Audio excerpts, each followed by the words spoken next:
Hi everybody, it's Cher, Grinning Grandma. I want to welcome you to my channel. If you've never been here before, let me tell you that I am a former mortgage person. I owned my own business for quite a while. Retired finally as a loan broker. And now my husband and I are retired, quote unquote. And we have booths in several shops. We are actually, well, I'll talk about how much we're down now, or later. But anyway, we have booths in several brick and mortar shops, and I also sell online, mainly eBay. That's my main one, as well as Poshmark and Mercari, Facebook, any place else that I can legally sell what we have. And anyway, I wanted to welcome you to my channel and thank you everyone who has subscribed.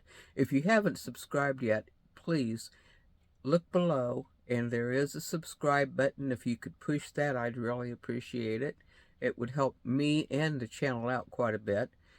Give it a thumbs up or a thumbs down if you don't like the content. But if you would subscribe, comment, thumbs up, I'd really appreciate it. Okay, what I wanted to talk to you about first, and it's not even resale related, is I think a lot of people out there are new millionaires and they have no idea. And I'll explain why. There was something on the news not too long ago, in fact, it's always on the news, it seems, about the prices of homes going up. Well, here in our area, we do have Bristol Casino, which just went in a little over a year ago.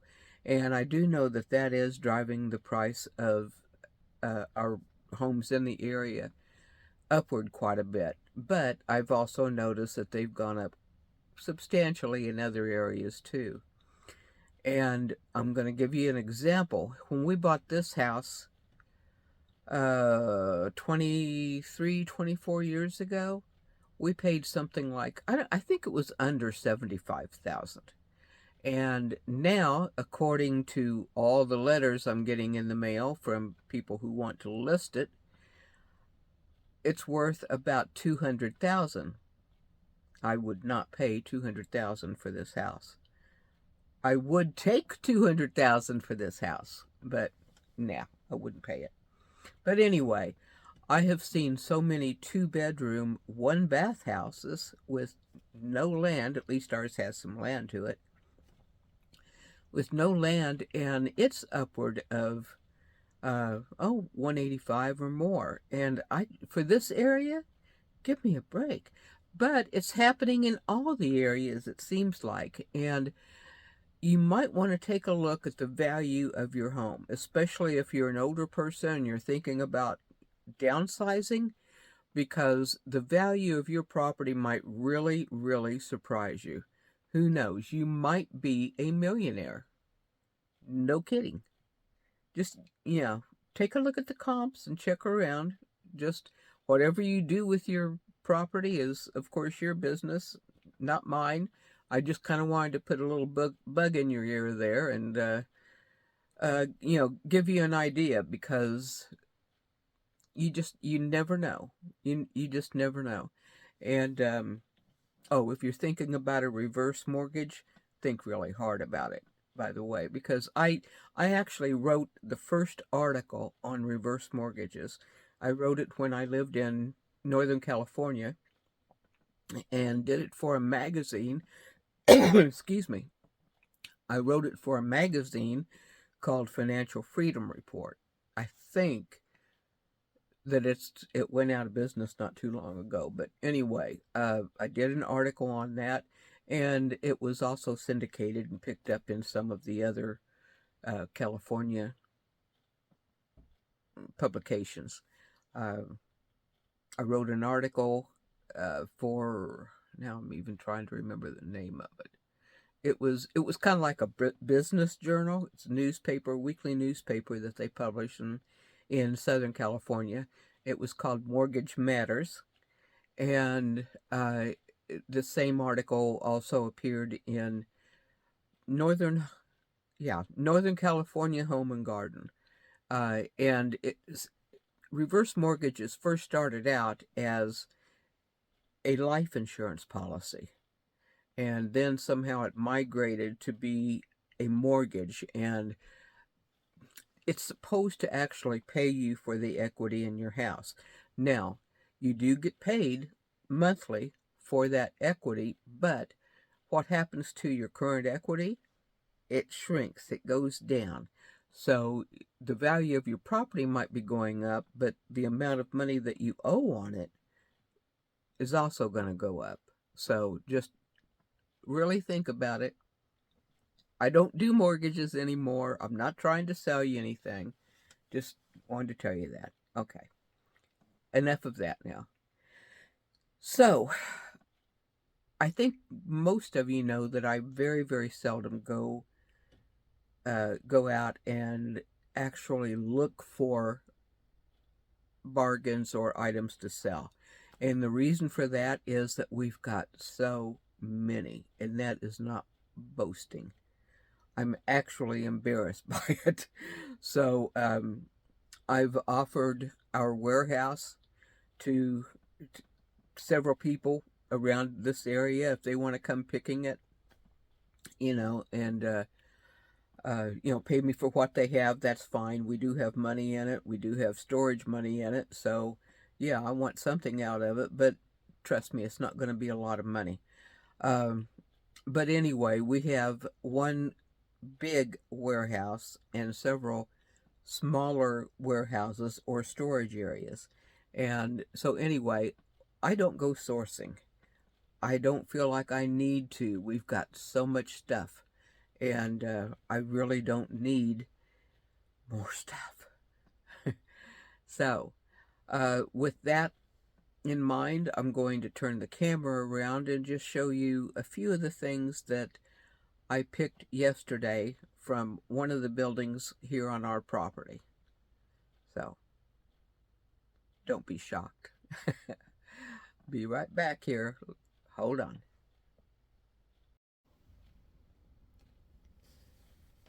Okay, so this is part of what I picked from our one of our little storage areas on our property. We have a pair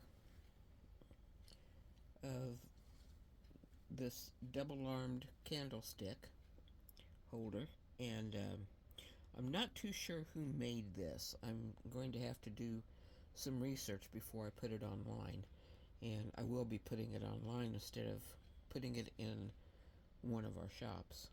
And oh, by the way, I forgot to tell you that no, shops still haven't picked up much. A little bit, but anyway. Yes, I do have a pair of those. And I told you before that my area here was very small, and you can certainly see I wasn't exaggerating. Okay, we have a couple metal. I know some people really like owls, but I have a pair of them. And, well, the big one here has lost an eye. But I think I've got several of these little decorative stones downstairs, and well, until I can find one, he's going to have to be known as Deadeye. But I'm sure I've got one. I can fix him up, and I may be putting this online. I might put them in one of the shops. It just depends. I think everybody has seen these. Anyone who has been in a craft shop or maybe has someone in the family who does some woodworking. But anyway, this is Rudolph, a little stand-up Rudolph. Whoops. Those were his legs. Not his antlers.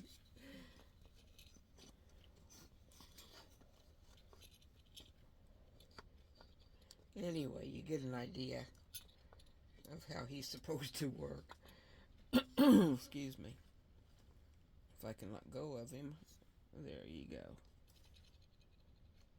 And then he does have the other set of legs to go on him. And I'll probably put that in one of the shops. This little kitty here is another one. Little 3D mug. It's cute, isn't it? Made by Boyd's Home. And in the lip of it, I don't know if you can see that message or not. I think you can. But it says, "Here, kitty."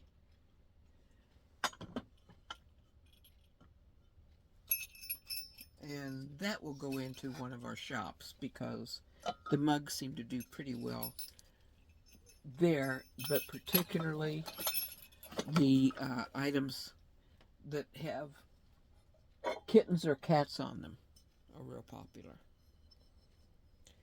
This is a retro ashtray. I don't know, can you see it looks like almost like drip art inside. It does have 2 layers of gold paint.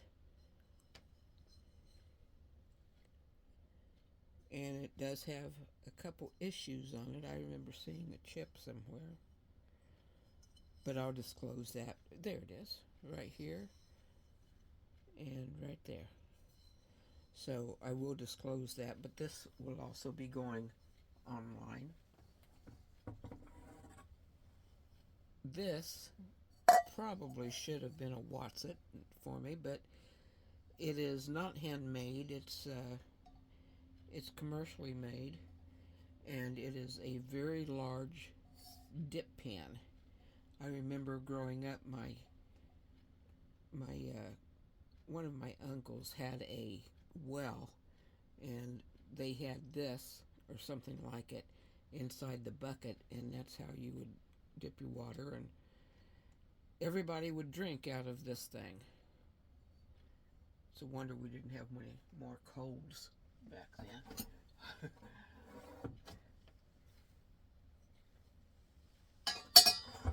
Put this here. Whoops.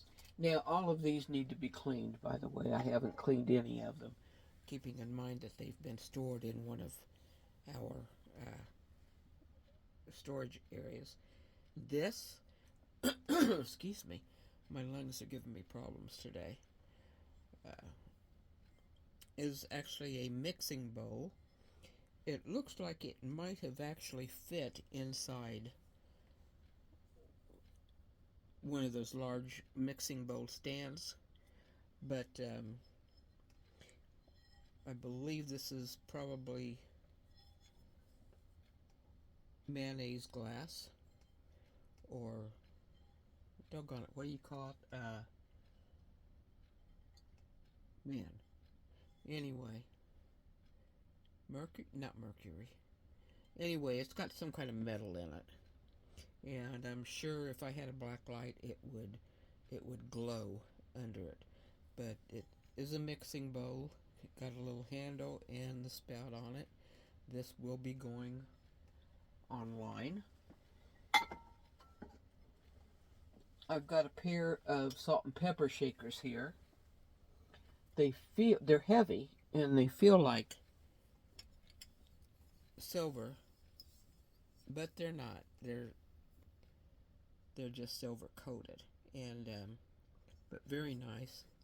Got a nice little design on it, probably Victorian age.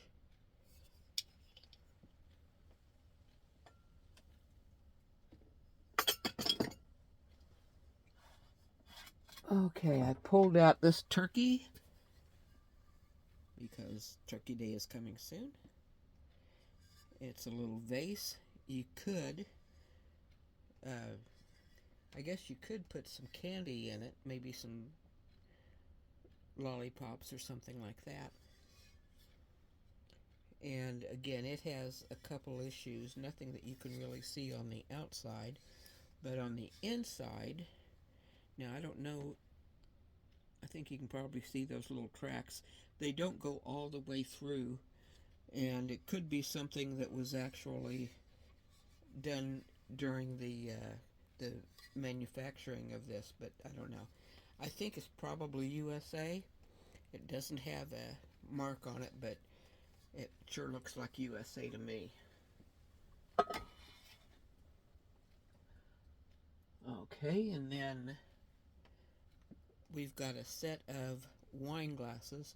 Now these have a little pink or a champagne-like tint to them, and these came to me this way.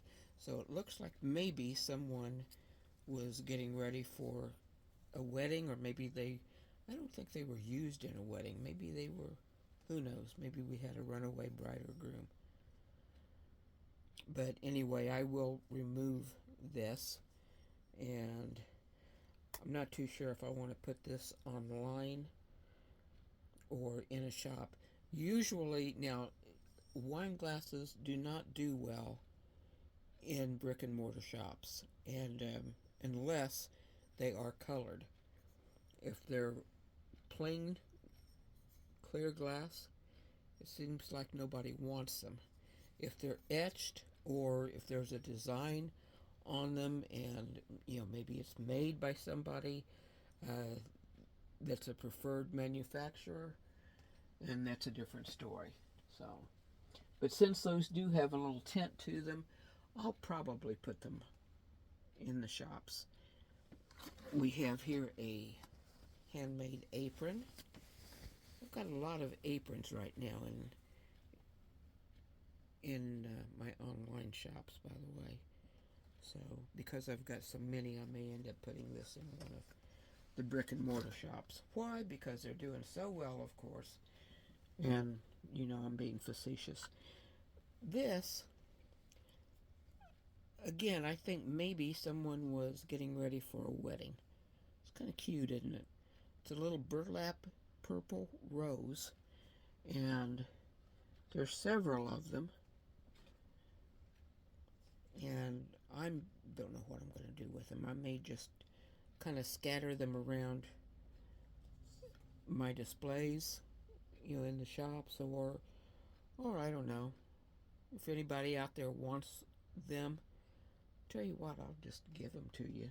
Just let me know. You can have them. Pay for postage, which is probably around $3. And you're welcome to have them. And even a leaf. What a deal. And that's it. So I appreciate you. Oh, one other thing. Doggone it. I almost forgot. Told you these things need to be cleaned. This proves it. This reminds me of my little granddaughter, who's wouldn't be so little now. But her name's Randy. She loved penguins. And unfortunately, she left us too early several years ago. But a little holiday penguin that will be cleaned up.